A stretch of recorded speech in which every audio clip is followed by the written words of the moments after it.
what's up, players? This is Hall of Famer Teddy Long, and right now we're getting ready to have a six-pack challenge match with Potsy and Tino on the big podcast show. Holla at a player.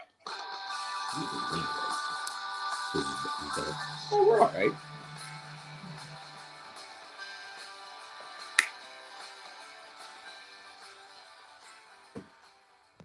Ladies and gentlemen, boys and girls, children of all ages, the Pots and Pans Network brings to you its tag team champions of the world, the Road Dogg, Tino Gray, the badass Rob Potsy Pochak, your WWE Hall of Famers, the New Age Outlaws. Our theme song, as always, is brought to you by Adam's House Cats, called The Wrestling Song. It's available on iTunes for 99 cents. 99. And I don't know why you ever started doing that, but I don't like it, and you love doing it for whatever reason. We want to thank Teddy Long because, just so everybody knows, if you don't like the show, you get to go one-on-one with The Undertaker.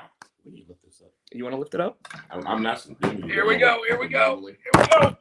We're losing everything. We just lost a PlayStation controller. See, that's better. Is it? I don't know. Like I really gotta lean back. Lean back. All right. Somebody's already commenting already. Lean back. It's Chris Barrett. No, it's Joe. Joe, what's going on in the audience? What's going on? What's up with you? We're getting ready to actually do that segment. Yes.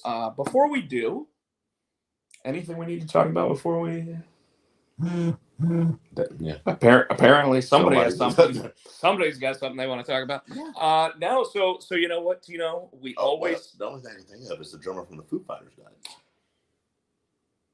Do we give him a? Do we give him the 10-second salute? Yeah. Did you like the Foo Fighters? Okay, I loved it. I loved it. Interestingly enough, though, before we go into that, I just want to say that the Foo Fighters already have a drummer, Dave Grohl. Yeah, but I think that Taylor dude, because I think Dave is he's the lead singer. Yeah. Yeah, so I think that they hired because the whole band for the first album was Dave Grohl. Yes. And then after that, he just hired a band. Yes. And then the Taylor guy came in and he was like, he was asking Taylor, you know anybody? And Taylor's like, this guy. And they hired him, and the rest is history. He was awesome. Yeah. So all right. Tino's going to go ahead and give us the 10-second salute here. Ready? And.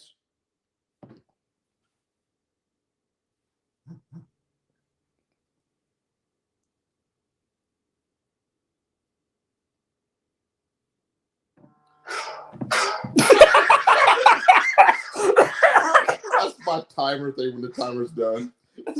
It let the dogs out, apparently. Let the dogs out. It's done. All right, so one for Taylor from Foo Fighters. Unfortunately, I think they said he was like 50, 57. I don't even think he was that old. No, I think you're right. 57 sounds right. 47? I think it was 50 something. Foo. I'll look it up. All right. So unfortunately, yeah, the rock and roll world lost an icon. And super nice guy from what I heard. Never got to meet him myself, so I don't personally know, but yeah, pretty rough moment. Pro wrestling obviously lost Scott Hall a week ago. We got the news this week that Triple H 50. We got the news this week that Triple H was it this week or was it last week? We just didn't within the last week. So it was like Thursday of last week. That Triple H has put the boots away.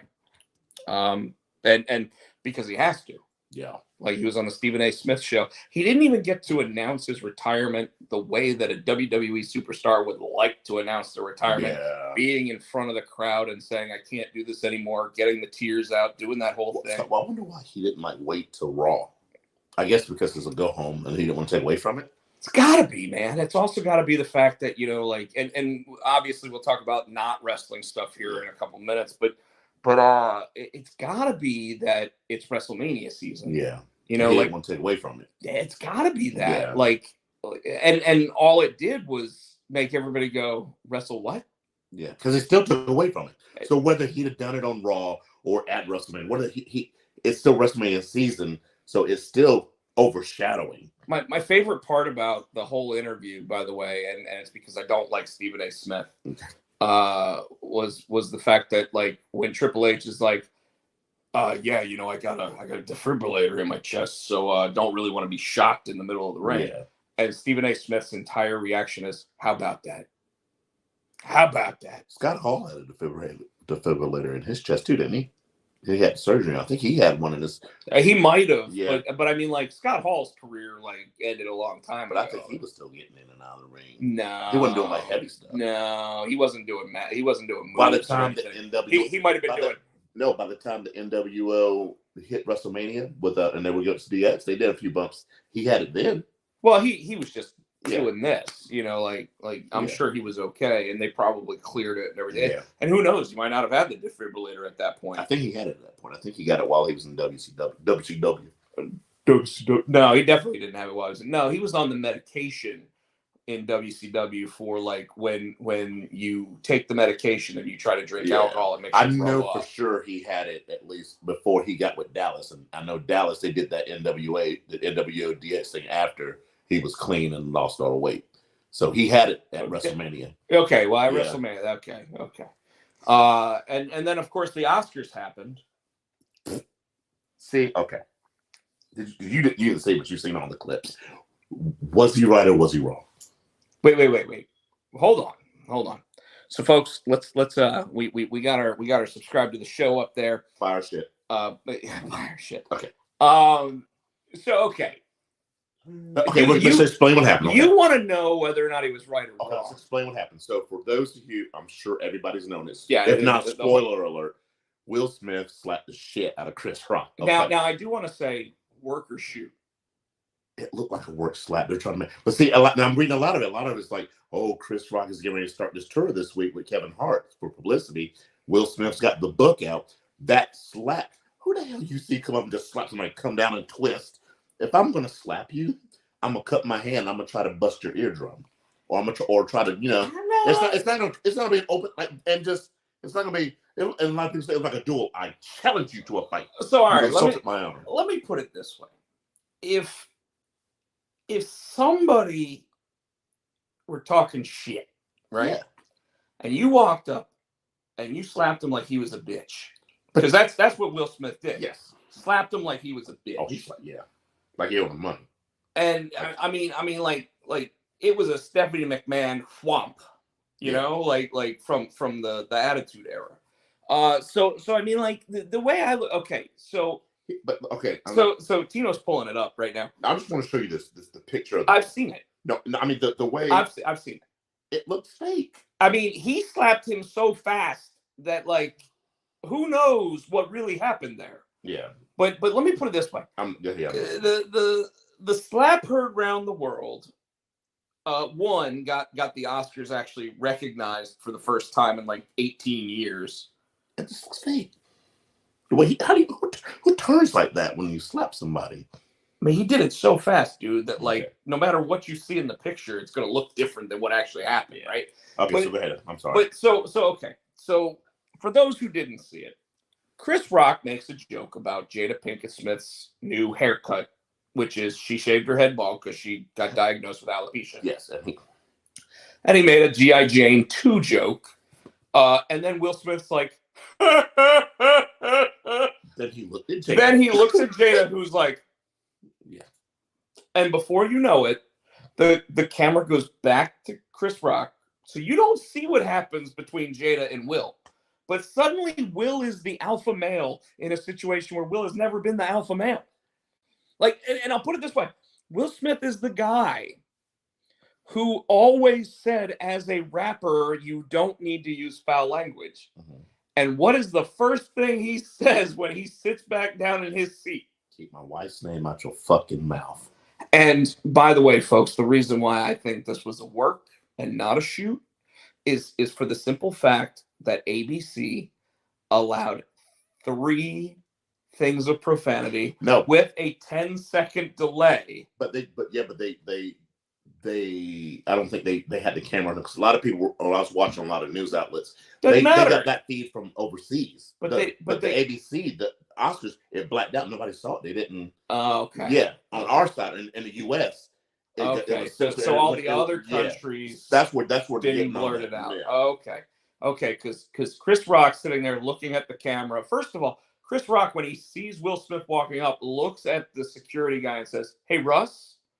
No, I think he said, "Uh-oh." No, he said, "Hey, Russ." I didn't see that. And then Will Smith walks right up. Chris Rock does this number, puts his hands behind his back and leans in. The whole time, though. He had his hands behind his back the whole time. No. He did it as he got close. He put his hands behind his back and he leaned in. Now, here's two sides to this coin, okay? Because there are two sides to the coin, right? The first side is, did he lean in to get slapped in the face? Very possible. Or, because Will Smith was walking up and these two guys are normally cool with each other, did he put his hands behind his back and lean forward to hear what he was going to say to him? Yeah.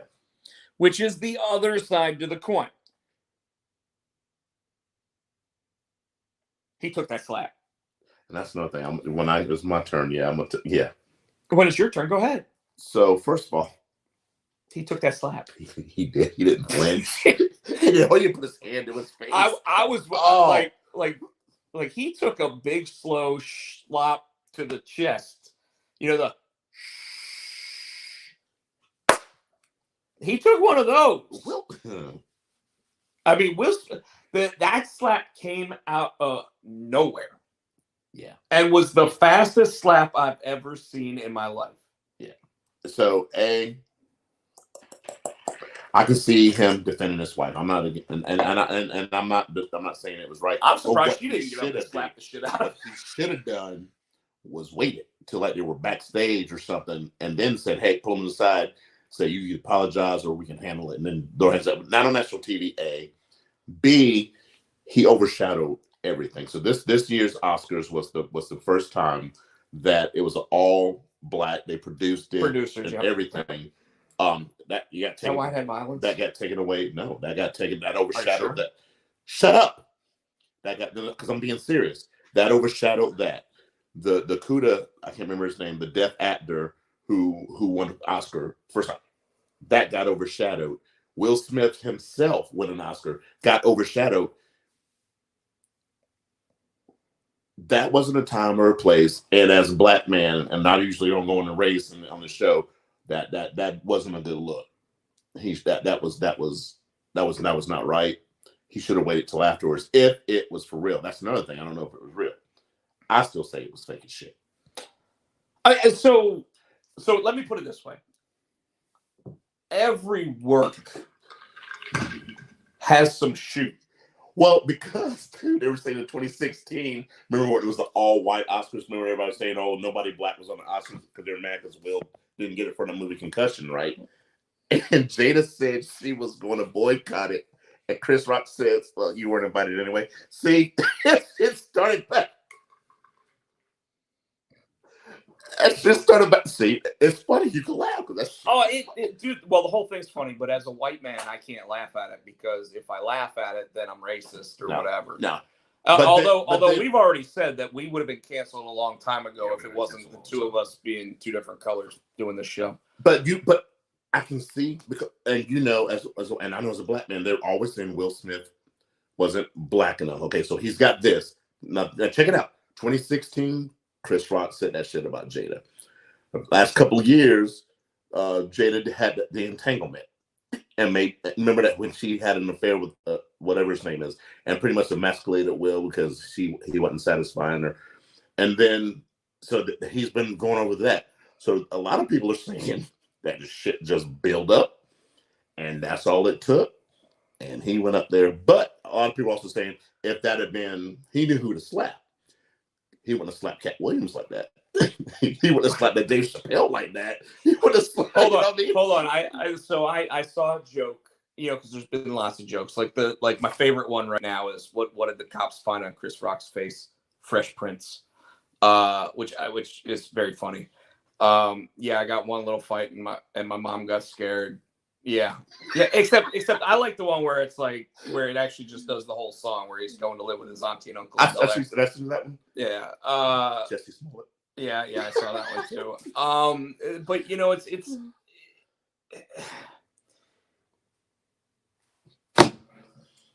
And Will had to have assumed that he had a good chance of winning the Oscar, right?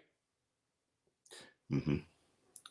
And that bullshit apology at the end. You know, he apologized to everybody except he apologized to Chris today. He apologized to everybody, and he even said, Yesterday, actually. Yesterday, I hope they let me back next year. So he's trying to cover all his bases because you fucked up in front of all those producers and directors and all these. The picture I thought was really funny was they showed The Rock standing up there and say like and they put the joke there, and then Will Smith's like, and then Jada does the look, and Will Smith just goes like that because like he wasn't going to get up there. He's not going to slap The Rock. That was short. I don't know if I said now. TikTok, also, everybody's looking at the audience like, and The Rock was on the audience like.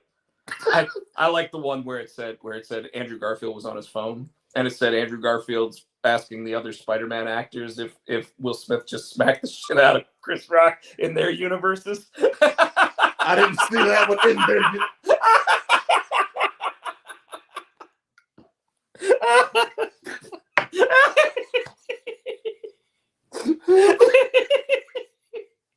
Oh shit.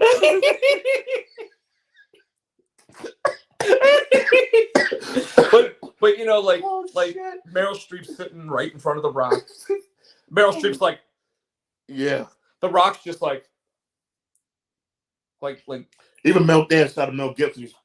Everybody was a little bit thrown off. But I think a lot of that when he did it, I think everybody was like us at first. They're like, did that just happen? Because everybody's still kind of laughing, and Chris Rock's like, you know, Will Smith just slapped the shit out of me. And they're laughing, and then you could tell it got uncomfortable when he started yelling and cussing. And everybody was like, well, what do we do? Well, Chris Rock tried to go back into what he was supposed to be reading, and he couldn't read it.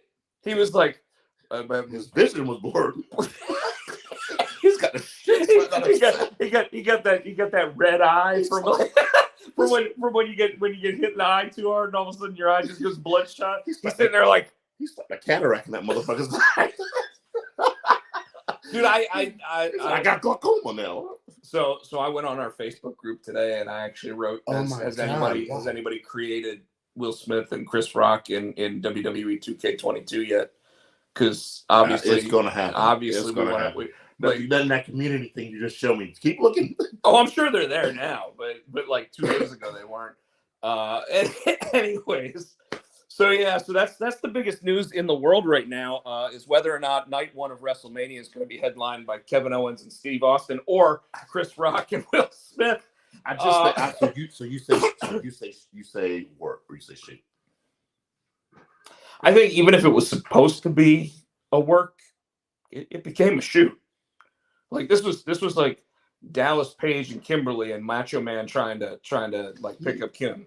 He did. He slapped the shit out of him. He slapped the shit out of him. And that's the thing. And then turned his back and walked away. I'm sorry. If you'd come on stage and slap me like that and then thought you were going to turn your back and walk away, no, but. So like I said, and I give sorry. Number one reason why I think it's a work is because Chris Rock took it like a man. Took it like a champ, didn't flinch. Like he got the slap. He immediately went back to Will Smith just slapped the shit out of me. And then Will Smith walks away and Chris Rock didn't do nothing. Nope. Now, granted, maybe it's because Chris Rock realizes that he's not the kind of guy that's going to sit there and win a fight. Mm-hmm. But maybe it's because Chris Rock is able to compose himself when he's being paid enough money to be on stage and sitting there explaining something. Whatever it is.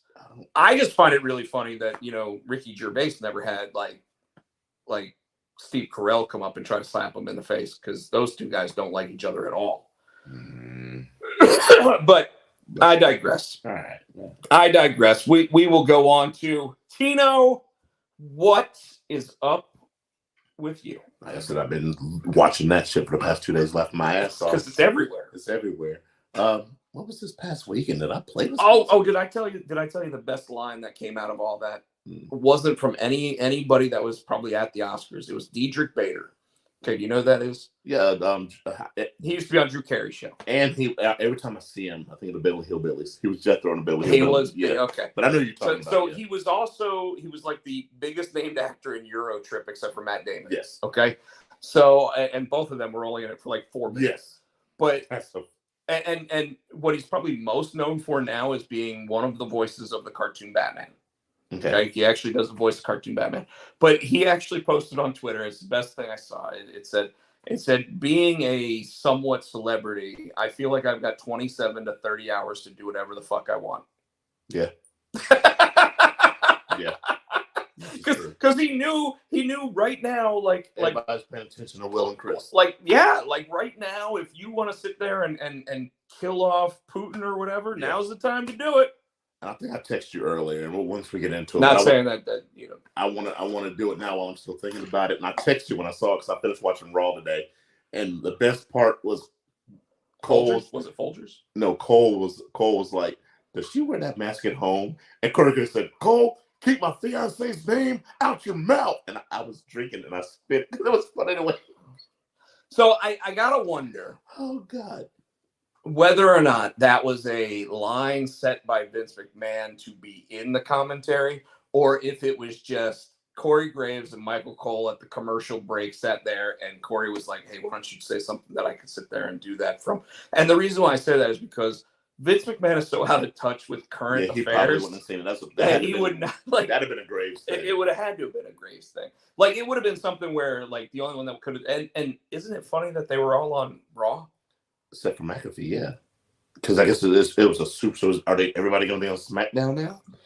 Well, I don't know. You think they're going to bring all the three guys? I think SmackDown's probably still only going to be like a half live show and half like retrospective. Because that's normally what they do for WrestleMania when it comes to SmackDown, because they're trying to lead up to, you know, and they're giving everybody the night off to get ready for the Hall of Fame and whatever. Man. So I would think that SmackDown's probably being taped today. And then they're gonna have Friday off so that they can do that, and then Saturday, Sunday, obviously Stand and Deliver, and then WrestleMania. So you playing anywhere? I played last week, and that's what I was saying. Okay, but I talked about it. So this Friday I will be at First Street Tavern in Clayton from 7 to 10 Friday night. Now this is the house. Yes, this is the house. The little house thing. Yeah. Okay. And I'll be there to Friday 7th, and then that's it. Then we got WrestleMania this weekend. I've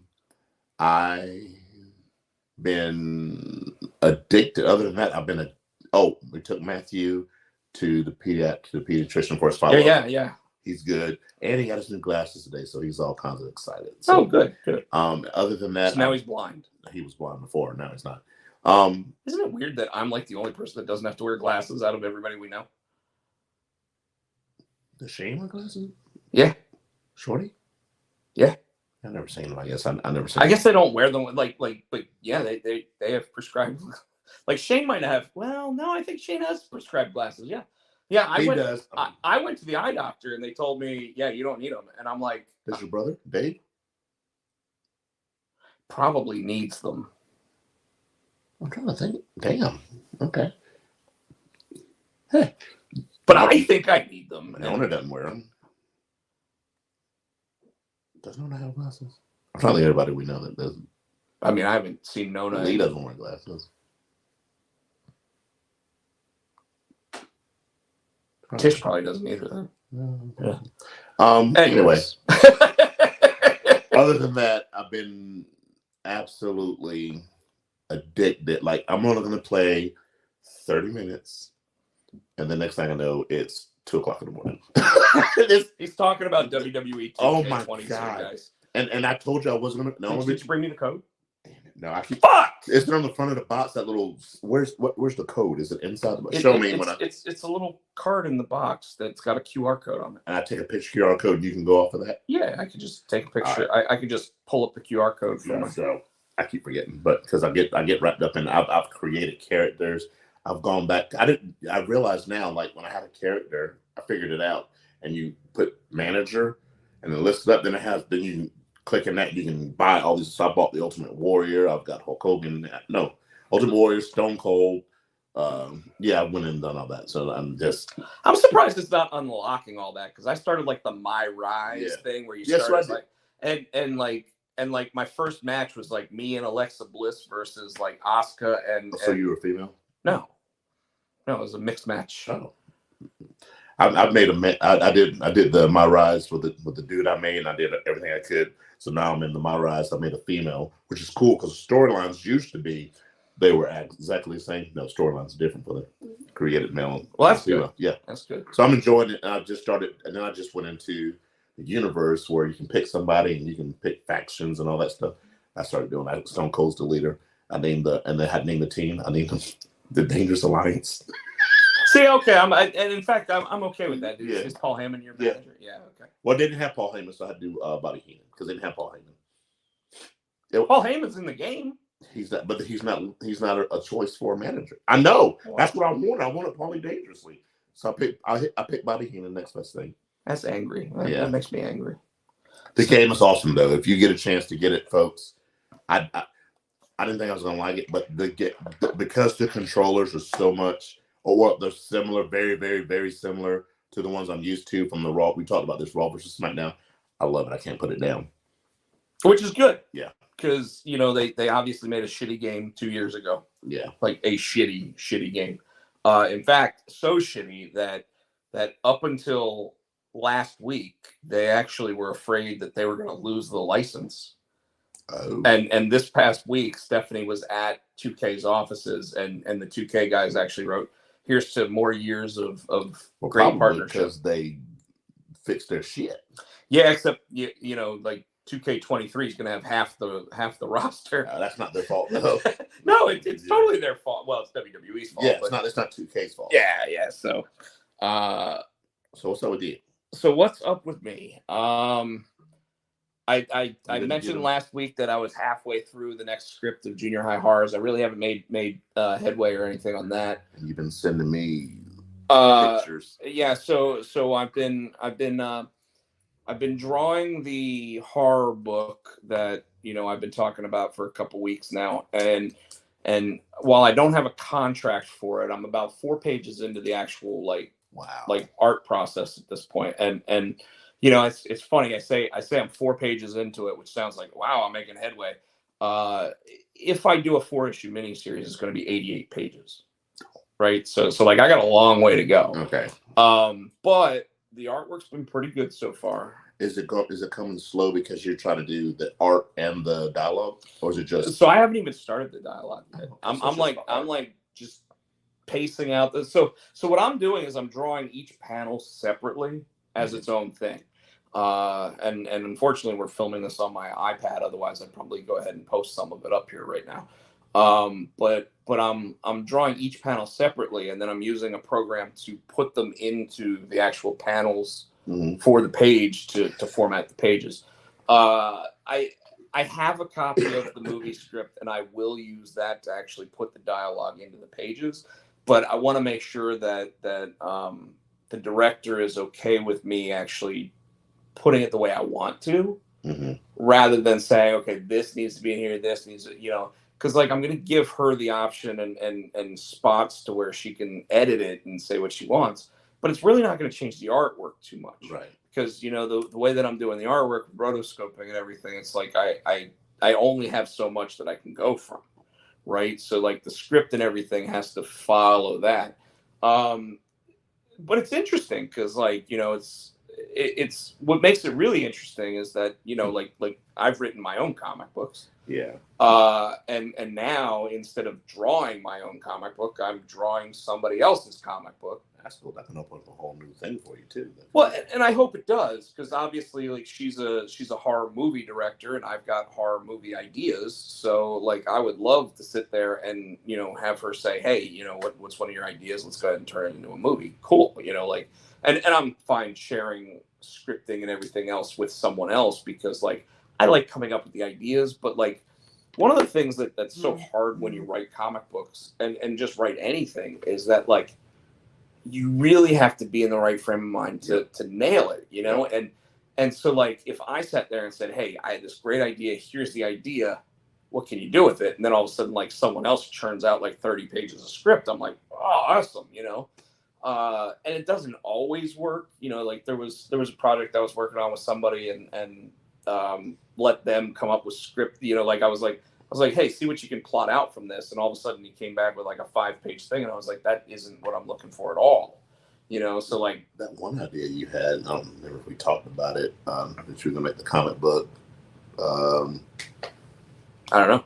The exit, Oh yeah. So that's the horror movie idea that I've got. But it could be. I think it could be cool if you could do it like remember like Tales of the Crypt. Yeah. Four different in one movie. That's the other option. That'd be awesome. So what Tino's talking about, and this is actually like I couldn't remember if we talked about it. So I think we have. Okay.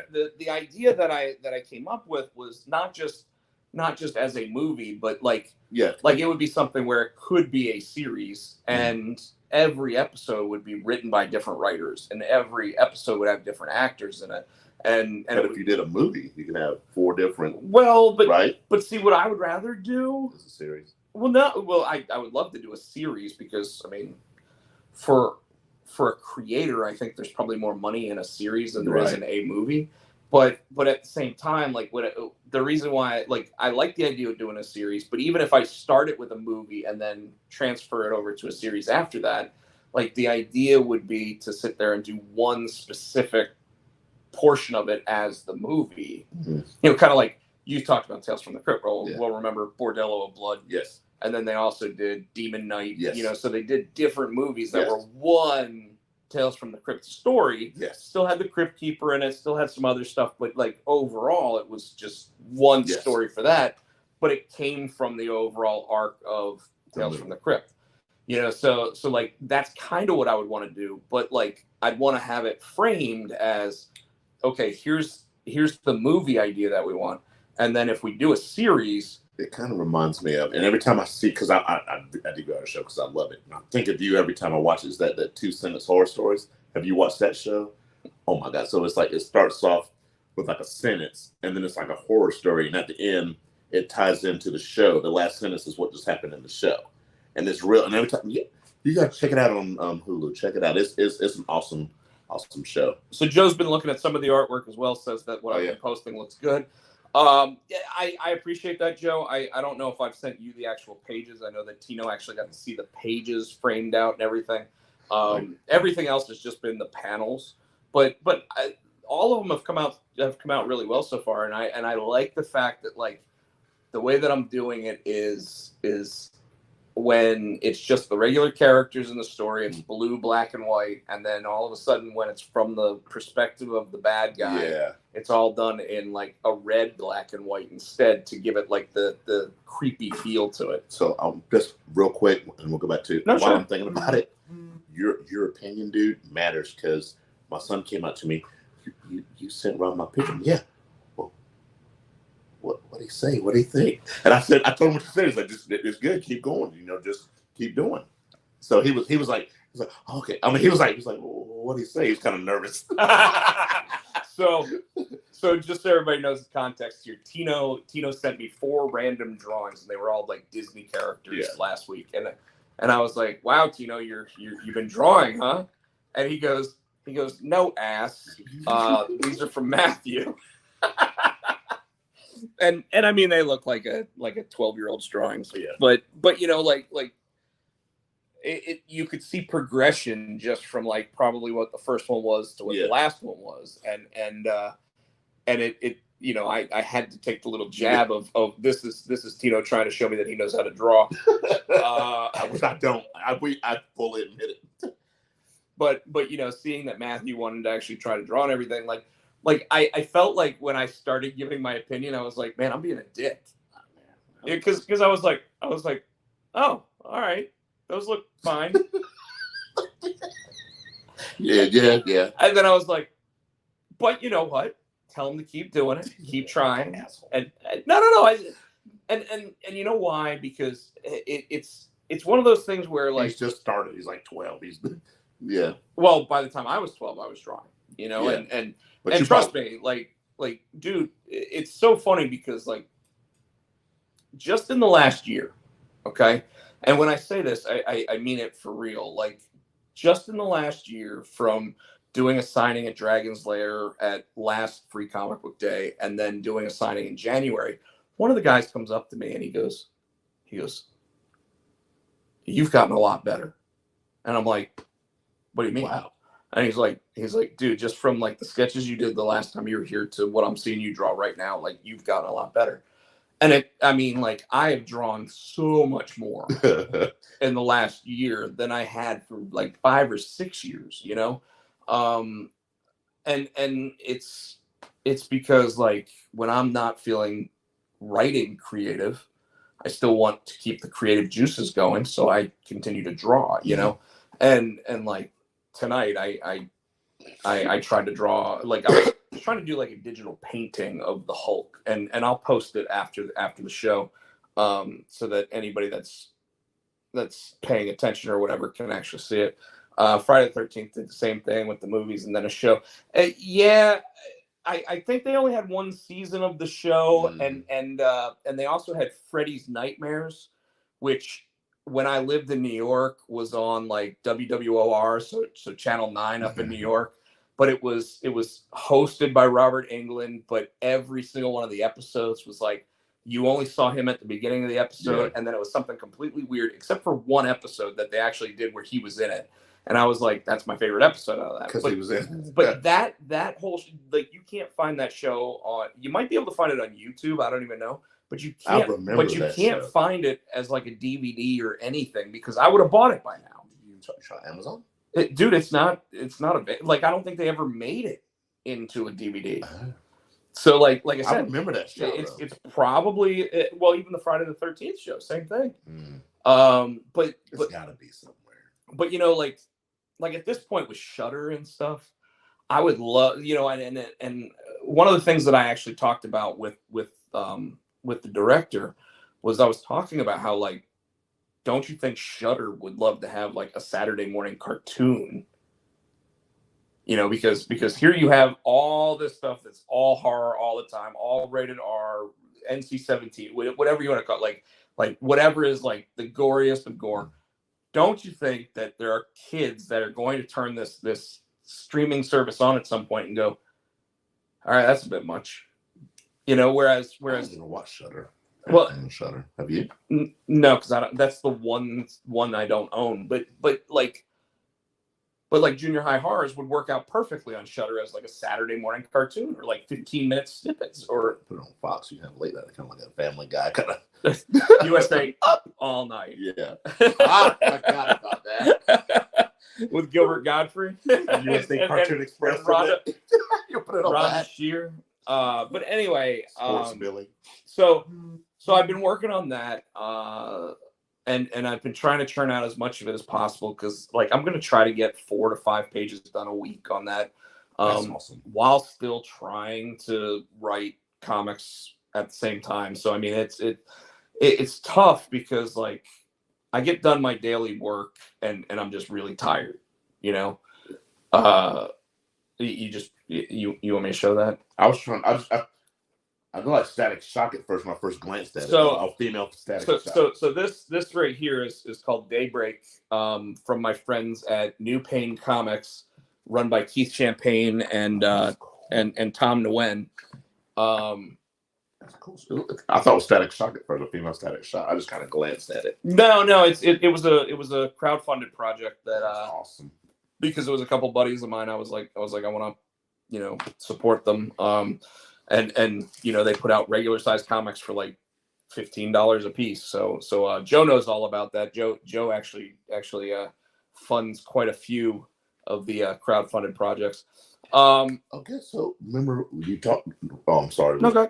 No, so it's about gun wrestling. I'm sorry. It popped in my head because I saw 2.0 and it popped in my head. The Snyder Brothers.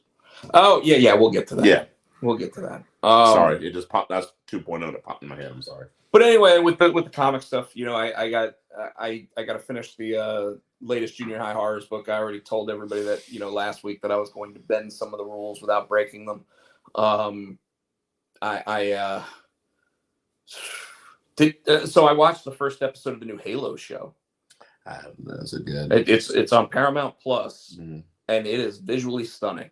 Okay.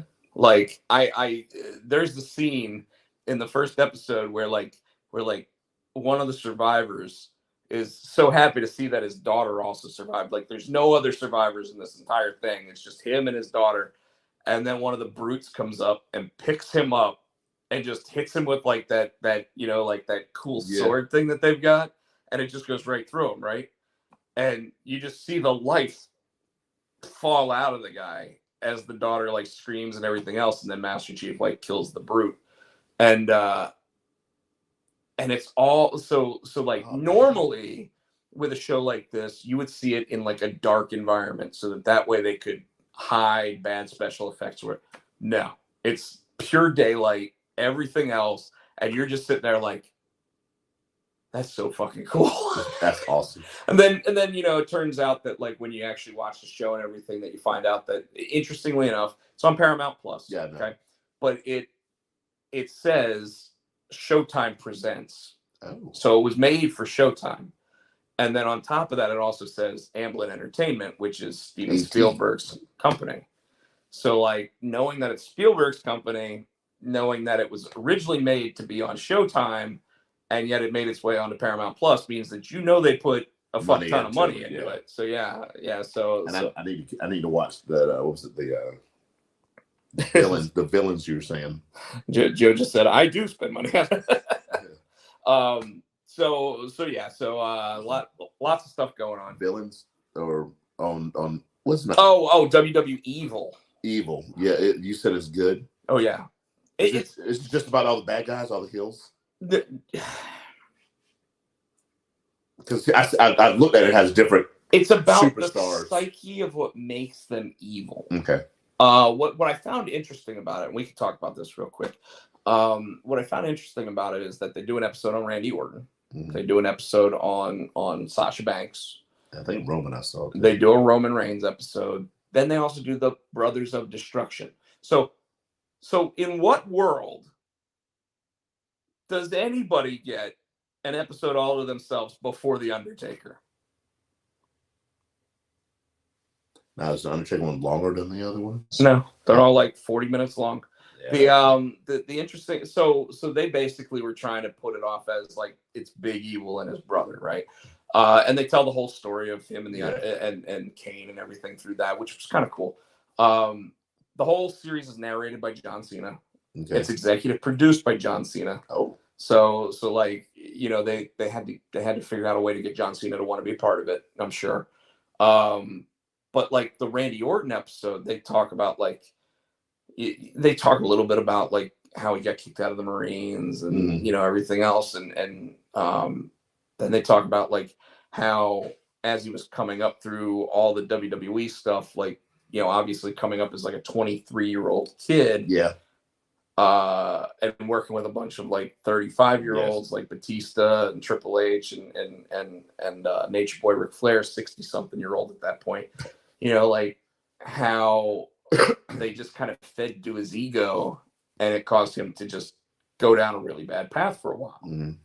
And then it comes into talking about how like now like Randy finally like gets all of it, and like and he even does this thing where like he's like I sit here and I'm just like looking at everybody and everything's good, and then all of a sudden like I just have to get into that, and I just get there. And they talk about the whole like Foley match at Backlash 2004 and everything, where Randy was the pretty boy. He went through the attacks, and he's like, and then Mick Foley had to put me through an entire thing of thumbtacks, and but like that was his coming of age moment, and everybody in pro wrestling has that moment. Like Britt Baker had it, Thunder Rosa had it, Edge had it. They all had it at some point, because they had to have that moment where it's like, you're the pretty person. You're only over because you're pretty or whatever. And then all of a sudden they do this match where they just got blood coming down. Their faces hanging off or whatever. Tommy Dreamer was the romantic stranger or something like that. And then it was the Please Sir May I Have Another, and that's when they started He's Hardcore. I mean, yep. And literally it was Tommy Dreamer looked like something out of Grease. Yeah. And everybody with that mask, that Zorro mask. Everybody wanted to boo him because he was a pretty boy, and now he's got like 3 ponytails. Yeah, and a bald spot. And the skullet. Yeah. So, not as bad as Hogan. Let's call it the skull-to-sack. The skull-to-sack. So that's that's really what's going on with me. I've been watching Picard, which I've enjoyed because I always liked Jean-Luc Picard. Me too. I gotta watch it.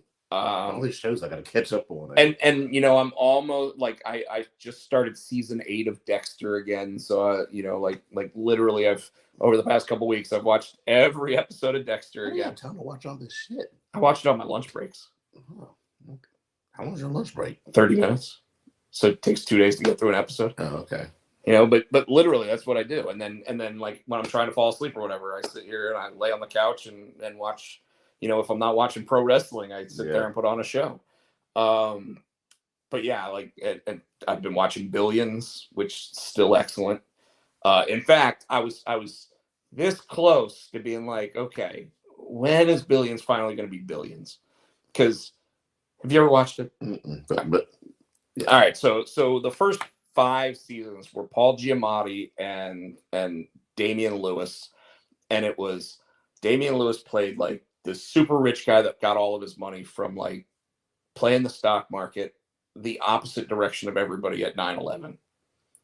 Living in New York, saw the buildings crash down, put all his money into things that like ended up taking off. So he became a massive billionaire, right? Okay. Paul Giamatti plays the U.S. attorney that like is trying to take him down. Okay.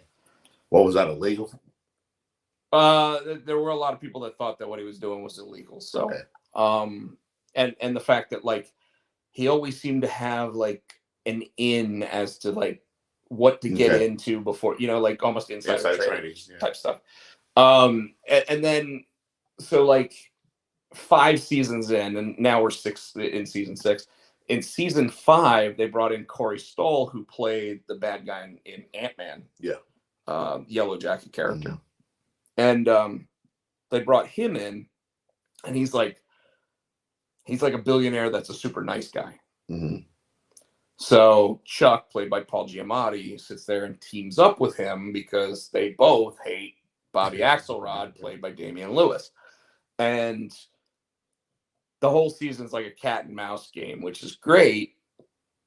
And then just as you think that Paul Giamatti's character is going to take down Bobby Axelrod hops a plane and goes to like Norway or something to where he can't be picked up, because there's no extradition laws or whatever.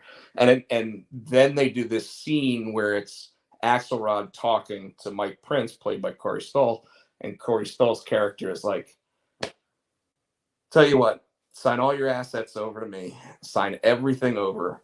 I'll deal with all the fallout and everything, and I'll give you $2 billion right now. And Axelrod's like, now Axelrod's worth probably like $40 billion. And he's like, $2 billion? Really? That's it? And he goes, Bobby, you got nothing, man. Like they're going to take you down. They're going to put you in jail. They're going to do all this stuff. Like, I'll give you $2 billion in offshore accounts right now that you can start spending tomorrow. Rebuild your empire if you want to, or just retire. It doesn't matter. But get out of town, sign over all your shit to me. And literally, so Axelrod disappears off the show, and they leave it open so that he could always return if he wants to, because he didn't go to jail. Right. But so he gave up $40 billion for $2 billion. Well, he gave it up for not going to jail. Okay. Right. And so this season's all about Mike Prince being the guy going up against Chuck. And you find out that Prince at the very beginning of the season is trying to bring the Olympics to New York City. Mm-hmm. So if he were the guy that brings the Olympics to New York City, he's not looked like as an asshole. He's looked like as a hero. Right. And Chuck's trying to take it down. And what is wrong with Chuck? You got to watch it, man, because the coolest thing about the show, and anybody that's not watched it or whatever, the coolest thing about the show is that you and I are not either of these guys. Yeah. We never will be either. Like, even if we have fuck you money at some point in our lives, we're not going to have the billions of dollars that these guys. And in fact, Corey Stoll at one point during this season sits there and says to one of the people working for him, what's the figure you've already developed in your head? Like, what's the number you need to be able to make a difference in the world? Because the character wants to make a difference in the world and actually make the world a better place. And all of a sudden, like, he just looks at her, or them, because it's a woke character in the show, looks at them and goes, $1 billion, huh? And Taylor's like, well, how did you figure out that it was $1 billion? It's, well, because before you have $1 billion, you think $1 billion's a lot of money. Oh, shit. But yeah. And then he goes, but if you really want to make a difference, $1 billion's nothing, and you need my kind of money to do it. And all of a sudden, Taylor sits there and goes, all right, I've rethought my number now. And he goes, 10, huh? and you're literally going, the type of conversations that these characters all have with each other. Like, did he give him the money? No, they work for him. So they have to continue to work for him until their portfolio has $10 billion in it now. So it's really interesting because, like, you never know who the good guy is, but you never know who the bad guy is. Okay. Because like Bobby Axelrod in the first 5 seasons would literally hop a plane, stop off in Pittsburgh, and be talking to Metallica. And you'd be like, fuck yeah, I want to do that. Mm-hmm. Like, that sounds fucking amazing. Right. But then he sits there and shits on somebody in a small town that lives like 5 minutes from where he grew up. And you're like, fuck that dude. Okay. And Chuck is the same thing. Like he's supposed to be the morally and ethically, like, good guy. Like, he's supposed to do what's right for the people. He's literally in a public office. He's supposed to do that. And yet everything he does, he's like, but what we're going to do is we're going to take him down this way so that he can never come back. Oh, damn. And while we're at it, we're also going to take down all of his friends. And you're like, yeah, I want to see him do that. Mm-hmm. And I'll tell you, there's an episode in the 2nd season. It's like the second to last episode. The whole way, you think Axelrod has got one step ahead of Chuck on every single thing that he's doing. And Chuck sits there at the end of the episode and pulls a fast one on everybody, because just as you think he's like crying, he starts laughing and he looks up at the camera, and then it shows every step he went to around what everybody else was doing to not only take them down, but in the crossfire takes down his best friend. Oh, shit. His best friend. Oh, shit. And yet by now his best friend is still his best friend, because he's like, Chuck, I can't believe that you would do that to me. He's like, Ira, you got in the way. I told you not to do it, and you still did it. Like, and that's the attorney. Yeah. Oh, wow. All right, I might have to check this out. Okay. It's so good, dude. But like this season, because Mike Prince is not Bobby Axelrod, and I like Corey Stoll as an actor, but I'm like, he's too nice. Yeah. Like, and do you ever watch Suits? Yes. Okay, remember the first season of Suits where they had Daniel Hardman as the bad guy?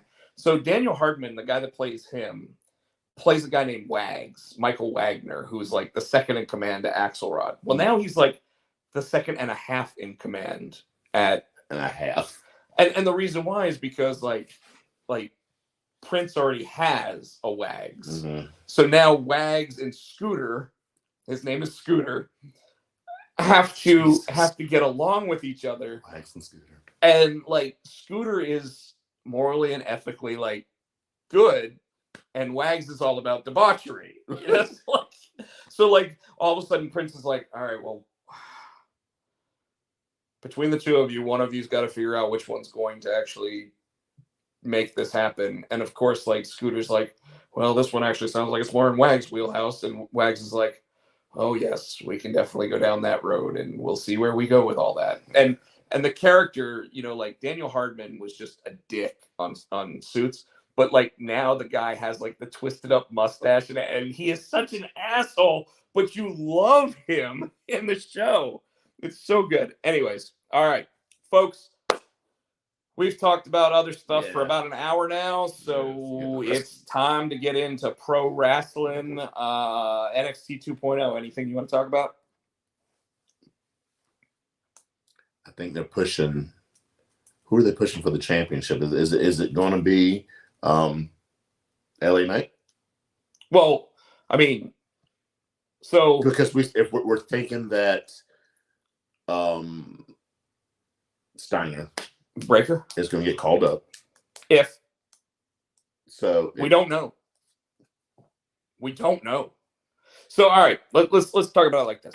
First of all, Tony D'Angelo comes out and wants to shake Tommaso Ciampa's hand. Shakes Tommaso Ciampa's hand, and then knees him in the nuts, and says that Tony D'Angelo knows that having a match against a guy like Tommaso Ciampa is going to bring him to that next level that he needs to be at to make him the guy that runs NXT. So he wants to be the Godfather. So good for him. He has his match later on in the night. Tommaso Ciampa comes back down. Tommaso Ciampa gets one up on him, literally looks at him, grabs the microphone and says, "You're not going to tell me how I'm going to end my NXT run." So I think Ciampa's moving up. You think he loses and moves up? No, so I don't think he loses. I think that they give Tommaso Ciampa the win on his way out. The win on his way out. I think that just the rub enough of having a good match with Tommaso Ciampa is going to push Tony D'Angelo to the point that he needs to be at. Now, they could do the honors and actually have Ciampa lose to D'Angelo, but I don't think they do. And I don't think D'Angelo's the guy. Well, I think he's the perfect guy to send Tommaso Ciampa out with a win. I think if you were to sit there and say, okay, Tommaso is going to go into a match against Braun Breaker, Tommaso has to lose that match. Yes. But if Tommaso goes into a match against Tony D'Angelo, he walks out with a victory, and D'Angelo can kind of wipe it off, knowing that it's against a match. That he put on a good match, but it's also a match against a guy who is going to the next level, which is where he wants to be. I'm gonna pull up the card. My real question is, does because I don't even know who's in the women's match is Cora Jade versus Mandy Rose. And not anymore because they made it a 2. Because remember did you watch it last week? I thought I did. Io and Kylie won the Dusty Rose Classic. Right. And they traded it in to make it a 4-way now. Oh, so wow, okay. Yeah, they gave up they gave away the tag team championship to make it a 4-way match. They were allowed to do that. Apparently they can. This is an update. This isn't updated for that. So that's interestingly enough. I think that will actually probably help Mandy out. I think Mandy will probably end up walking out with the belt still. Really? Yeah, because she really hadn't done anything since she got there and won the belt. So this will actually help solidify her as an actual champion in NXT. I see without hurting anybody. I was thinking probably they're going to give it to Kylie Ray. I mean, Kylie Ray is probably the one who is going to be the most likely to challenge her for the belt for real. But I could see that being after Mania. Okay. Okay. Next up on the North American title, we got Carmelo against Escobar, Waller, A-Kid, and Solo Sikoa and Strong. So it won't be Roddy Strong. I don't think this is an updated one. Probably not. It won't be Roddy Strong. I'm kind of leaning towards Sikoa. Yeah, it's what is it? Solo Sikoa. So yeah, the new Bloodline guy. Yeah. The Usos' baby brother. Yeah. Yeah. I like the idea of him. Obviously, he's a 2.0 guy.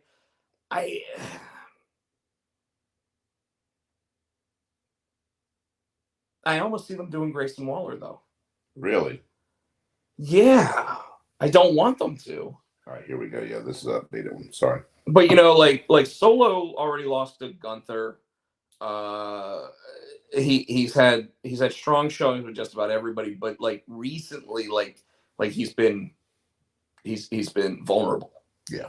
So a lot of times that's done in a way to make him seem like he can't win the big one, and then they have him win the match. But this one almost seems like Grayson Waller's been pushed to be like that heel champion. So who do they put him against? Because I mean, we can get to that. But Carmelo, you think Carmelo's done all he can do? You think he's ready to go on? So if they take it up him, did they push him towards that main event picture? Sure. Okay. I can see that. Okay. Tag team championships, are they on the line? Imperium versus Creed Brothers versus MSK. I say that Creed Brothers. It's almost too likely. I mean, they were the Dusty Rhodes champs. MSK's already held those belts. Imperium's held them for a while.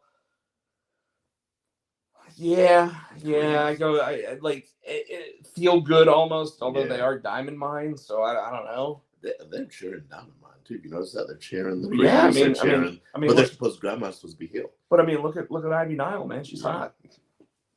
She could kill you. Yeah. Let's see. We got I'm not touching that one. We did the tag team. We did the North American. Do you remember the whole time during the COVID era when it was just the PC trainees? Yes. That was Ivy Nile, the one that I kept going, who's that cute blonde that's always it? Oh, gosh. That was Ivy Nile. She was totally different now. Well, that's because she's just jacked now. Like she literally lost every pound of body fat, and now it's just muscle everywhere. So but go ahead. We already talked about Ciampa. So the other two, okay, so we got LA Knight and... Well, you didn't tell me who you thought for Ciampa. You think D'Angelo's going to win that match? Well, you made a good point, though. I thought maybe D'Angelo, because they usually, 9 times out of 10... They do the honors. They do the favor. Yeah. Yeah, so probably Ciampa. LA Knight and Gunther. Ooh. I'm going to say LA Knight pulls it off somehow. It's not going to be easy, but I think he's going to pull it out like the skin of his teeth, slip a banana peel. I don't see a way in the world that now that they've changed Walter's name to Gunther, that he's a Vince McMahon cat now. Like, I and those chops.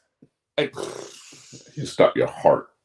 They really could. If he was in a ring with Triple H, if he was in a ring with Will Smith and Chris Rock. So if Triple H could wrestle him again, that Triple H, just probably shock Gunther. They'll put it back on. Start it back up. I'm gonna go Gunther on that one. Okay, I'm gonna go LA Knight. I think LA Knight might slip on a banana peel and win. And you mean Gunther will slip on a banana peel? And LA Knight will win, yeah. So then we have Ziggler and Von Breakker. This is a really, really interesting one, man. And it's because I really do think Monday night Braun Breaker gets called up. I think Breaker, now that I think about it, because we talked about his dad and his uncle are going into the Hall of Fame now. They might let Braun do the honor and go, because didn't what's her name was never defeated. Asuka was never defeated before she went to Raw. So they might have something where he has to. Well, Braun was defeated in his first match against Ciampa.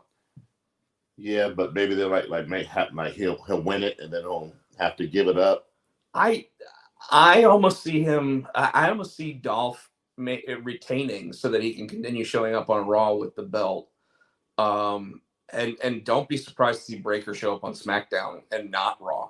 And the reason why I say that is because the way I'm looking at this right now is that Gable Steveson, who's getting ready to start, is going to Raw. He's already been drafted to Raw. And I have a feeling the way that they're looking at it right now, this is the John Cena, Randy Orton thing. Breaker and Steveson. You've got the next Brock Lesnar and Batista. You've got the next John Cena and Randy Orton. Okay. So keep them apart for as long as possible, so that way when they finally come head to head at the Royal Rumble or Survivor Series or WrestleMania itself, it should be dynamic. Okay. I didn't think about it like that. So and with Steveson going to Raw, I have to think that Braun Breaker's probably headed to SmackDown. And imagine Braun Breaker with Paul Heyman dictating some of the scripting going on with him. Oh my God. I'm okay with that. In fact, send Ciampa over to SmackDown too. That way he can have great matches week in and week out for 17 weeks in a row. So he takes Cesaro's place. Yeah, pretty much. I think we've already seen that that's kind of what Ciampa's doing over on Raw already is taking that spot. It's so hard though with the Dolph Ziggler thing, because obviously like having Ziggler be able to show up on Monday Night Raw with that belt every week is a big thing. But then also doing double duty and everything else, like Dolph is one of those guys that continues. I mean, he's been there 20 years, and yet still puts Over on 20 years. I don't even know. Yeah. I mean, Randy Orton's at 20 years this year because he started in 2002. When was the Spirit Squad come in? Oh, jeez. Yeah, he was a and even before the Spirit Squad, wasn't he?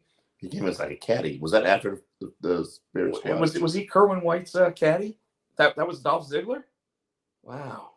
He was Mickey, wasn't he? Mm-hmm. Yeah. So was that before or after the Spirit Squad? I don't remember. That's so long ago. All I remember is this. Yeah. The crane kick that I called. Oh, shut up. All right. We're not taking a trip down memory lane. All right. Dynamite. CM Punk came out and had a banger of a match with Dax Harwood. Yes. To open the show. Just a banger of a match. I was surprised that Dax went out there alone. No, he sent him to the back. I know, that's what I'm saying. I'm surprised he sent him in the back. Well, are they trying to do they're face? Turning him baby face. Yeah. You know, like Pinnacle is pretty much over already. Obviously the inner circle's over at this point. But Dax sending him to the back, it kind of like rumor is that they're gonna bring Bret Hart in to be their next manager. Oh. Because they've been talking about Bret Hart and they just fired Tully Blanchard. So I bet Tully was just like, I'm done. I'm ready to go home. Yeah. You know what I mean? So a banger of a match though. Like hell of a match. And then CM Punk almost went with like the heel move. Yeah. I'm trying to remember everything. Thunder Rosa got railroaded. Yeah. She didn't get a chance to have her moment. Oh, it was just terrible.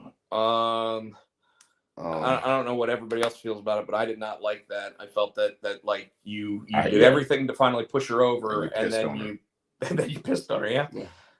Excuse me. Yeah, I just like. But and why does Nia Jax, not Nia Jax, Nyla Rose get pushed forward? Well, she is the number 2 rated. Who's number 1? Serena Deeb. Okay. And Serena Deeb doesn't get and they have a feud. Like her and Thunder Rosa are in a feud. I thought she's still in that feud because what's her name just came back. What, Red Velvet or whatever? No. Yeah. Sheeta. Yeah. Yeah, I guess, but like Serena Deeb and Thunder Rosa on the Indies have like an actual thing that's been going on. Weird. I don't know. Jericho and JAS. Well, the JAS, but Jericho and Dante Martin. Yeah. Win their match, which was good. We get the Blackpool Slap Face Society. Apparently, Will Smith is now part of this group. Was that match with where Jeff Hardy were in the concessionaire and he jumped off a ladder? Was that last week's? Yeah. Why? Why is he? He wanted a snack. Okay, can I ask you a question too? When Sting was in the ring and he caught dude, was he trying for a Scorpion Death Drop and fucked up? And then they said, it's a Dragon Sleeper. I'm like, no, I think Sting slipped. I think he was trying to go for a Scorpion Death Drop and fucked up. Thoughts? Dude is 62 years old. Just a couple weeks ago, he jumped off a fucking balcony. He jumped off a balcony through tables. Did he do another harvest move in this match? Jumped off something off a ring? I'm just gonna tell you that at this point, he's gonna die in the ring. He just needs to chill out and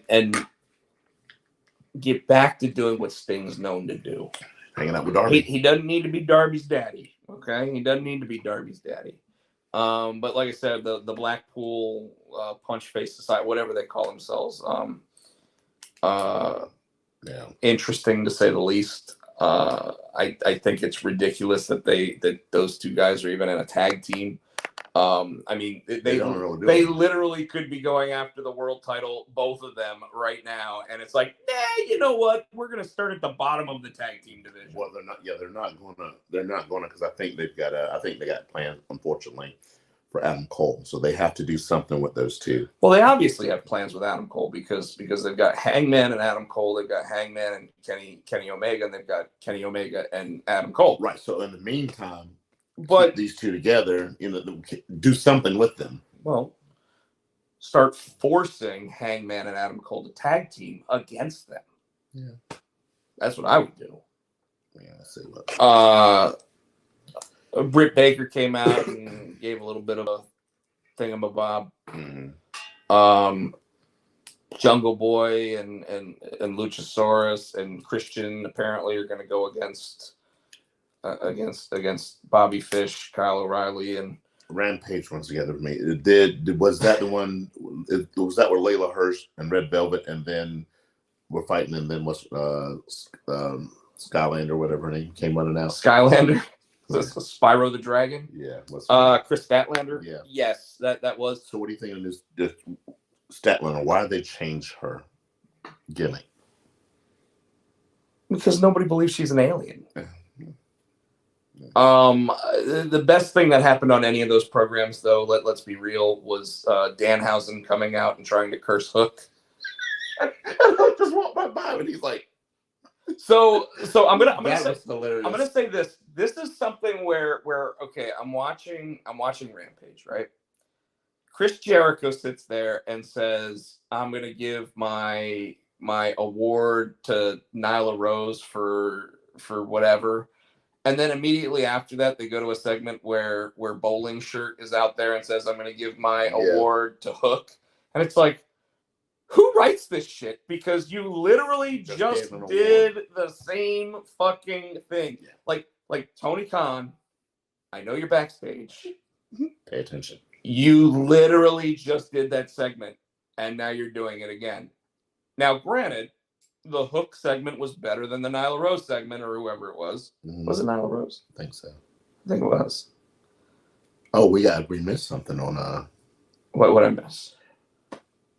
I think maybe I didn't miss it. TBS champion is going to put her title up against an unknown person, and you heard the scuttlebutt on the street. Who's gonna be? Tony Storm. No. Champ baby. Deonna Purrazzo. I'm okay with that. Yeah.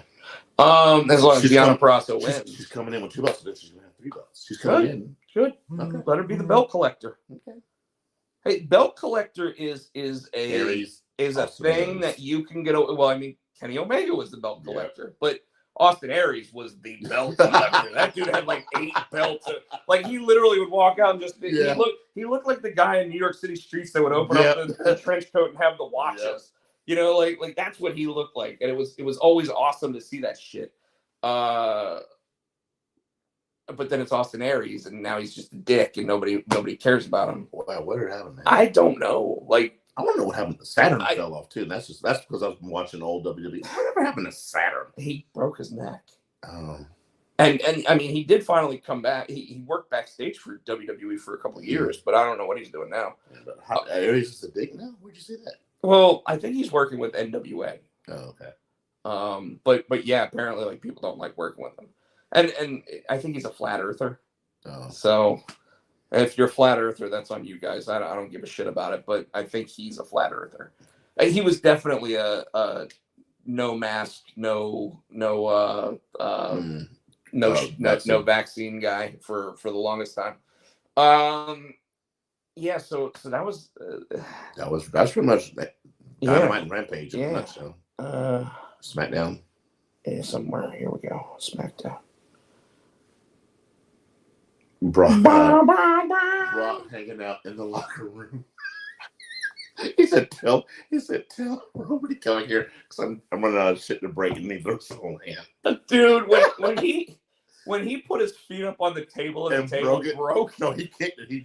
I know, but like when he put his feet up and went bam like that and just went right through the table, it was like, okay. And then Roman's like, you better be out of my locker room when I get there. The funniest, I don't know if it was meant to be humorous. Paul Heyman can make a segment when they were finally in the ring and they cut back to the dressing room and he wasn't there, like, where'd he go? And Paul's like, oh no, I think we need to get out of here. I think it's time to leave. My tribal chief, I think it's time to get him to leave the ring. And Roman, where you go? I don't know where he is, my tribal chief. I think we need I think it's time to leave, my tribal chief. Heyman is gold. Duh. Heyman is gold. Duh. God, it's Heyman's making that for me. Because Roman kind of looks concerned, but it's Paul's phrase like, where'd he go? I don't know where he is. I think it's time to go, my tribal chief. Oh God, Heyman. I love Heyman. Yes, Paul Heyman is great. That whole segment, that whole thing. I mean, even last night on Monday Night Raw, we might as well just go ahead and just loop it all together. With Monday Night Raw, Brock Lesnar comes out, and his Brock promo was not good. You know what though? He didn't really because it's completely acceptable. Because you could tell he forgot his lines and he'd laugh or he just like, huh? Well, he was trying to ad lib. I think it's the crowd got to him because like the crowd wanted to what? So of course he sat there and said, "Go ahead, might as well." But when Brock Lesnar said, "That's enough," there was no more whatting. He's gonna come out in the audience and F-fire. There was no more whatting. He's like, "That's enough." Like, oh shit. It amazes me that he commands that much fucking respect from them. Like he sits there and he goes, "Yeah, Steve Austin isn't here, but I'd beat his ass too if I needed to." What? And he's like, yeah, go ahead, just get it out of your system. Go ahead and do it. Okay, that's enough.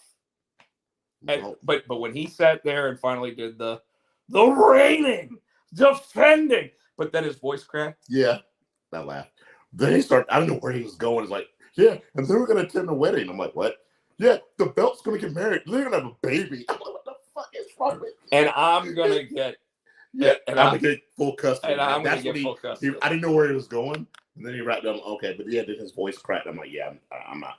It took me out of it. I think he was just having fun though, man. And that's what, like, he doesn't even have to be a good promo. No, because like his energy and his excitement level and the fact that we've already admitted this is the best Brock Lesnar. Yes. Oh yes, I don't care that he sat there and flubbed the line and had to say it twice. Yeah. And what? Fuck it. I don't care. I want more of that from WWE because it sounds like they were like, Brock, we want you to go ahead and talk about the championships and maybe make a statement about how they get married and stuff. And he was like, all right, I got that. Fuck what they want me to say back there. I'm just going to say whatever I want because I'm Brock fucking Lesnar. You know, like, okay, cool. You do you, Brock. Yeah. You do you.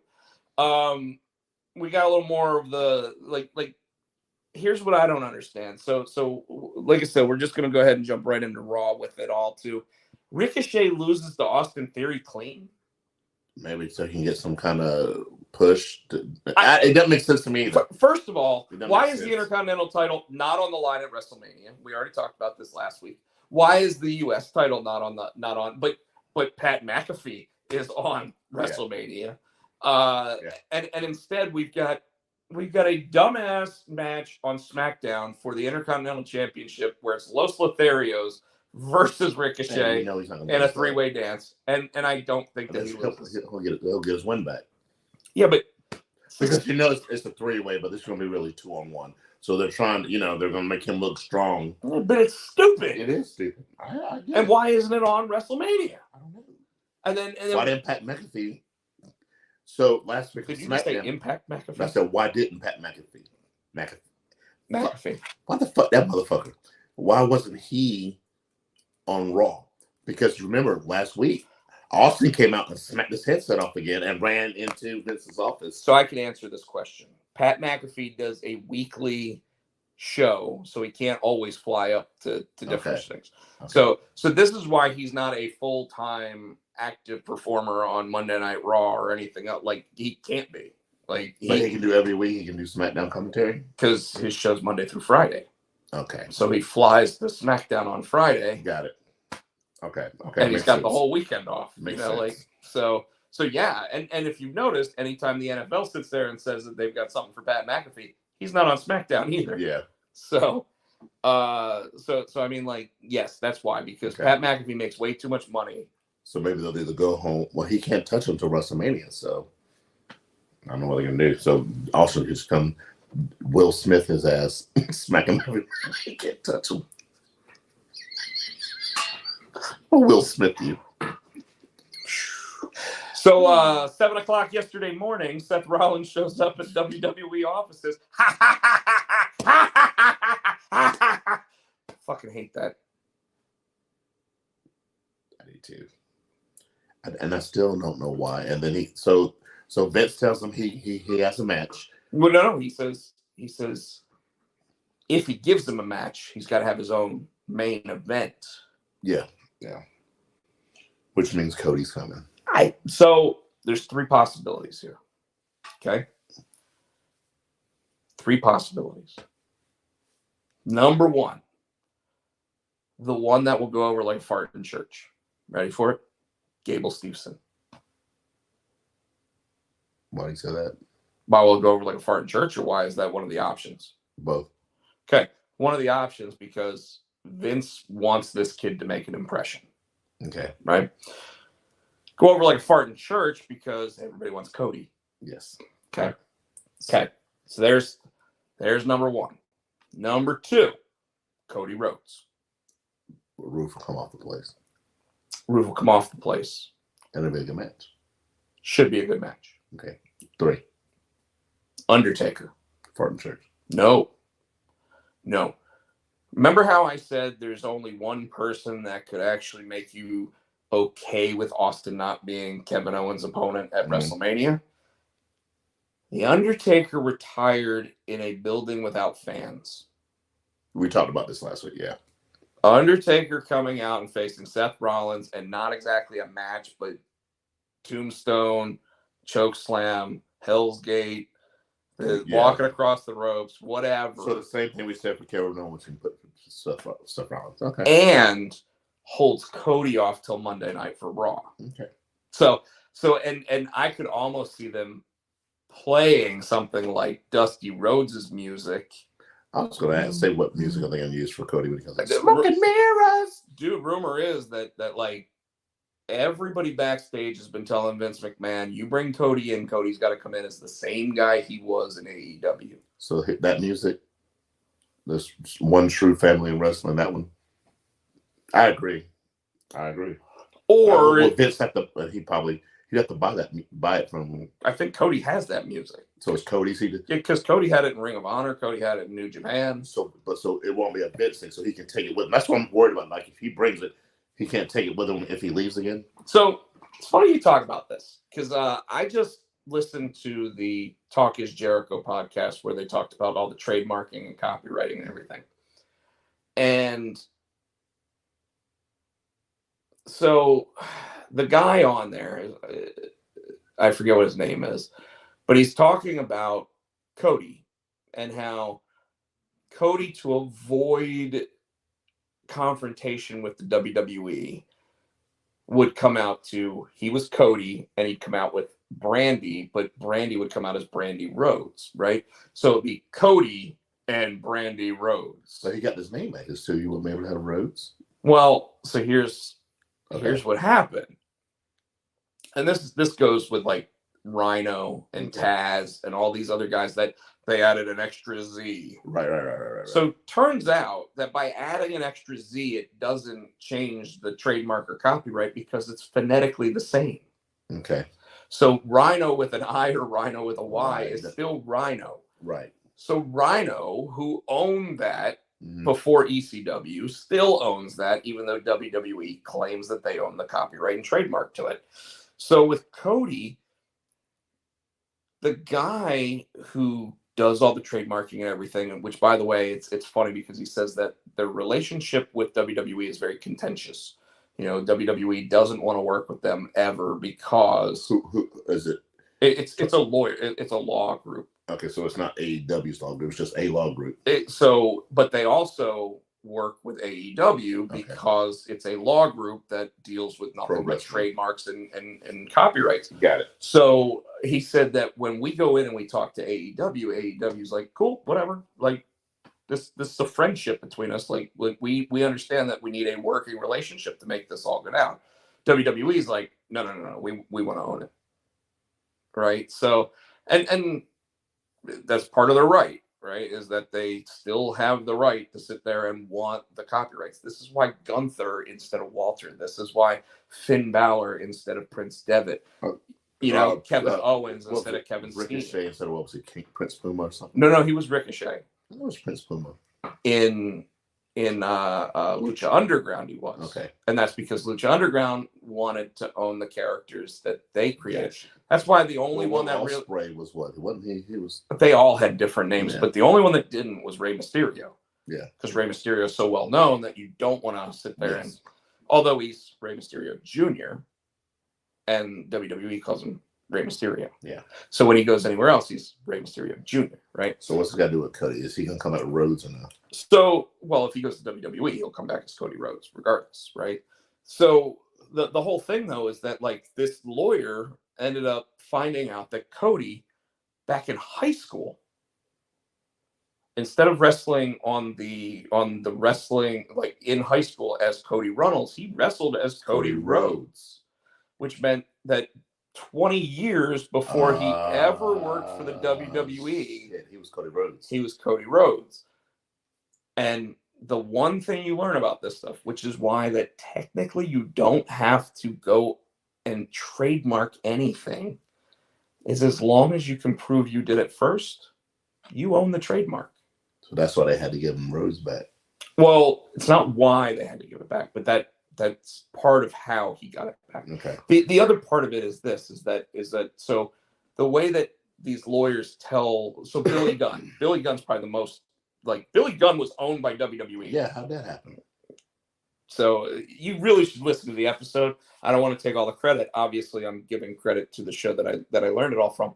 But Billy Gunn, when he left to go to AEW, all of a sudden, the trademark came up for renewal, because every 5 years they come up for renewal, and WWE just let it go. Well, when they asked Billy Gunn to come back for the Hall of Fame, when he signed the contract to be a WWE legend and Hall of Famer, oh damn it came back. They had to sign saying that they understood that he owned the rights to the name Billy Gunn at that point. Now, when he started showing up, and it didn't become a problem until the very first Battle Royal in AEW All Out or whatever it was, All In or whatever. And they tried to say it was Billy Gunn. Well, the WWE sent a cease and desist saying we own Billy Gunn.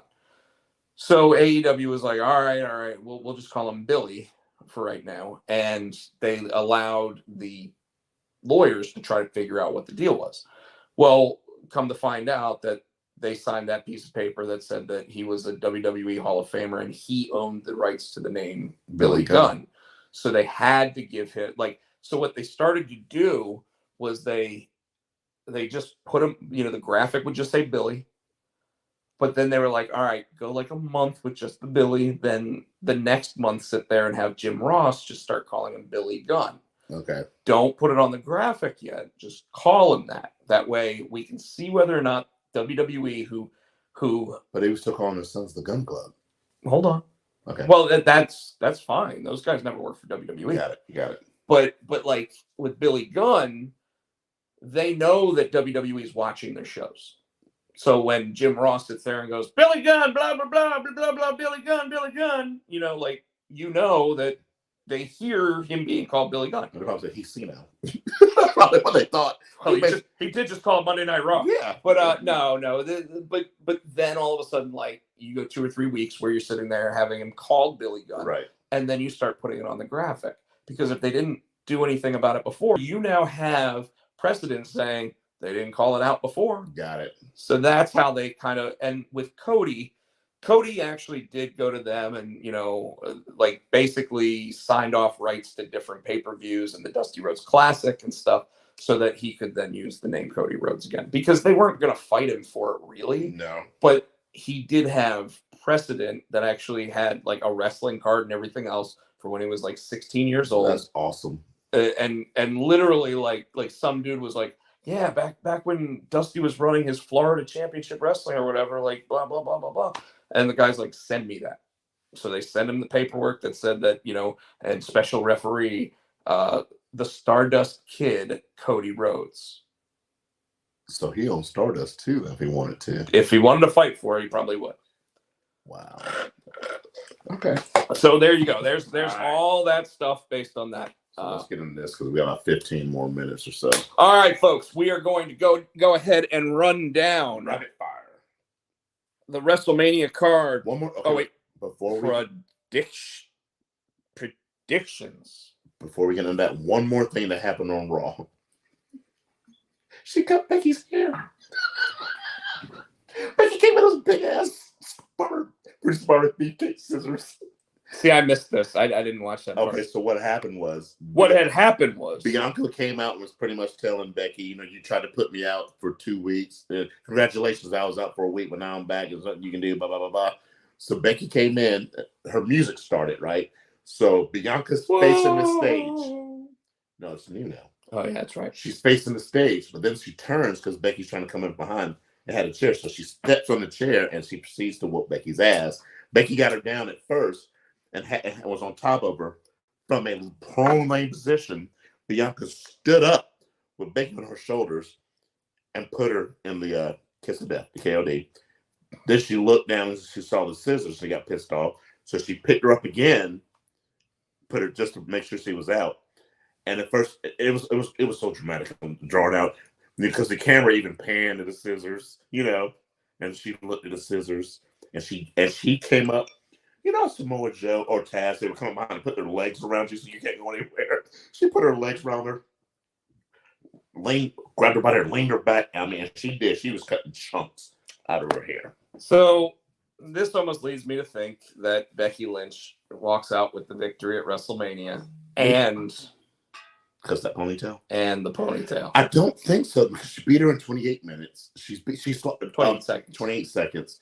Bianca has lost to Becky. It's time for her to get her win back. Chris Barrett. It's time for her to get her win back. But anyway, I digress.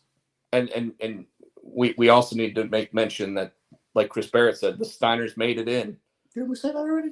Well, we did, but we didn't say that Scott Steiner is promising to really show what an award ceremony is supposed to look like.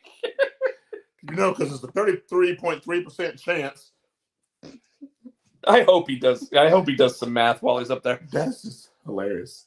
Everybody thought that I had no chance of getting into the WWE Hall of Fame, but then I proved that because me and my brother are here, that gave us a 50% chance. And then with Braun Breaker out there in the audience, that gave us a 66 and a 6% chance. And you know that because I'm a genetic freak, that I would have a 3-time chance on top of that. So that's 192% chance. All right. So anyways, yeah. Wow. They put the women's matches up to night 1. So I'm just going to read like it is here because we got like 15 minutes. Yeah, here we go, folks. So for the women's SmackDown Championship, Charlotte versus Ronda. For the Raw's women's, Becky or Bianca. I'm still saying Bianca. You think Becky because of the hair? I mean, when you go 50-50 booking, it would now be Becky's turn to win. No. She lost her at SummerSlam. But she lost her hair. But remember, we've had this conversation a number of times. Remember, that's the 5-year-old me saying, well, this happens, so she's got to win. But we've seen that doesn't always happen. Now, I can see maybe Bianca winning, but Becky still cutting the hair. Yeah, like knocking her out at the end and cutting her hair. That could happen. All right. So I say Bianca, you say Becky, right? Chris Barrett, who you got? Chris Barrett's got Ronda and Becky. Okay. All right. The Usos versus Shinsuke and Rick Boogs. I'm gonna go with Shinsuke and Boogs. I don't like it, but I like it because the Usos held the belts for a while. Yeah, but I like. And I almost see them losing and Roman winning. Yeah, and that's the only reason why I go with it. So I agree. Chris Barrett, who you got? Usos. Okay. Rollins and whoever is his opponent. TBA. All right. TBA wins that match. The Mysterios, Logan Paul and Miz. Mysterios. Anytime there's the celebrity. Well, no, because he got his ass whooped when he was in there with Kevin Owens. Remember? But that wasn't a match. It was Kevin Owens versus Sami Zayn. Okay. All right. Anytime there's a celebrity, it's hard to go against a celebrity at WrestleMania. Okay. So you go with Logan and Miz? Unfortunately. All right. Drew and Happy Corbin. I'm going with Drew. Because Happy took the sword Monday. The sword. New Day versus Sheamus and Ridge Holland. So that's it's got to be New Day. It's Kofi and Xavier. Yeah, Xavier's. It's got to be New Day at this point, right? Looks like the headliner is going to be KO in Austin, and that's just going to be a stunner fest from Austin. No, it's going to be they're going to go all the way around Texas Stadium, like a fight. I would anticipate that at some point Steve Austin's going to grab a bag of popcorn and hit him with it. So you think it's going to be a fight around the stadium? Oh, it will be. It'll and then it'll be a beer bash. All right. But yes, Steve Austin will be the one that ends up KOing KO. That's night one. Okay. All right, here I'm gonna go from the bottom this time. Okay. Bobby Lashley versus Omos. Don't care. Okay, I'm gonna go with Lashley. Yes, it's Lashley. Pat and Austin. Pat. Yeah. Edge and Styles. Edge. Tell me what Styles. You think Edge would win it? Hey, what does Edge need to do? As much as I like the idea of the baby faces winning at Mania, it can't happen in every match. All right. So that brings you to Knoxville and Zayn. Knoxville. That's just for a good go home. And I bet it's going to be all of the Jackass members will come out and do something to Zayn. RK Bro, Street Profits, and Alpha Academy. I'm going with the Profits. I think that's the best option. But I could also see this being RK Bro retains just to lose it on Monday night. Okay. I'm looking at I'll do that. I'll go RK Bro.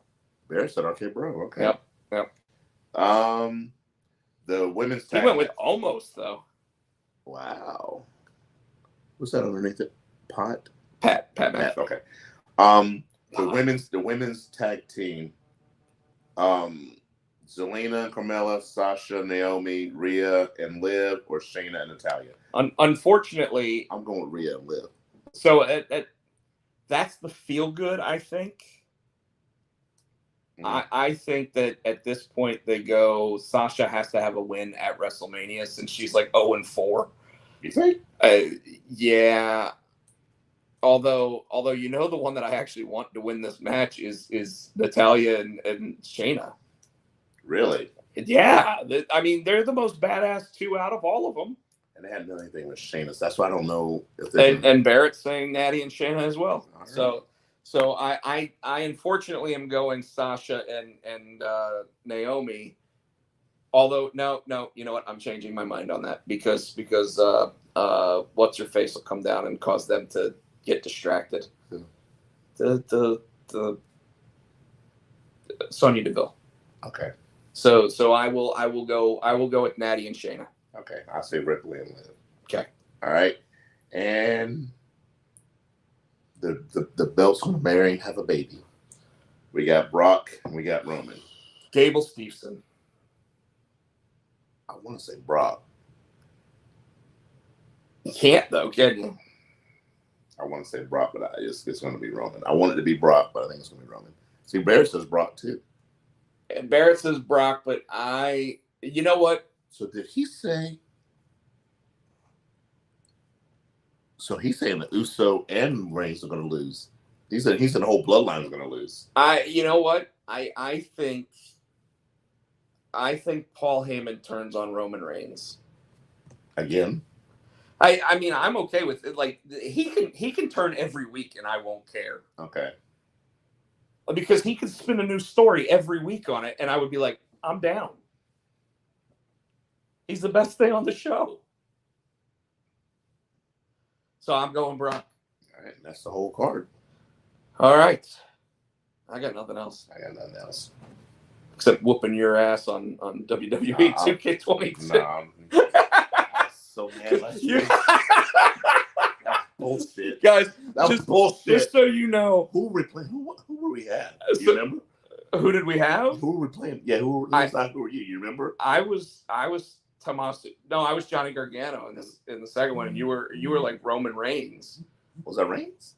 All I remember is I like power bombed you off the thing, off the backstage area. I'm like, yeah, I'm done. And then I dove off. Yeah, that was like, I'm done.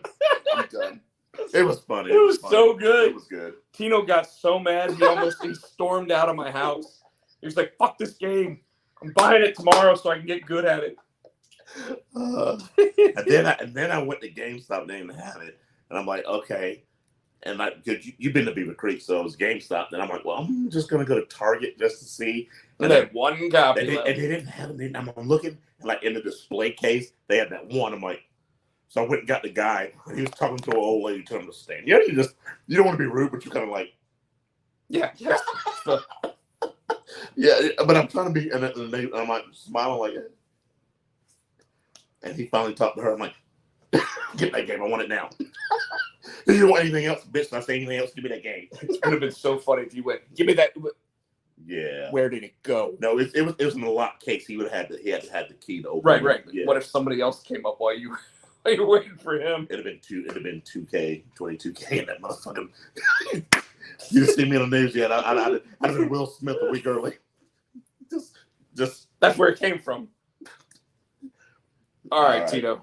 Tell everybody how they can find our stuff and buy our shit. Yeah, buy our shit. Thanks for sticking around, folks. You can find him on the Twitter. He's Rob Potcheck.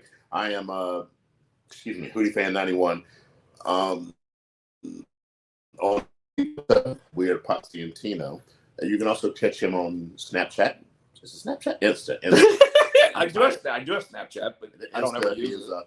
Was it Rob Potcheck, right? Yeah. And then I am SC Tino. On the TikTok, he is Rob Potsy. You still Rob Potsy Potcheck. And then we're Potsy and Tino. You can check us out on Facebook at the Potsy and Tino Show. We're here each and every week right here on the YouTube channel. Please like and subscribe, thumbs up, buy our shit. Thank you to Adam's House Cat for our theme song, which is a wrestling song. You can get it on iTunes for 99 cents. 99.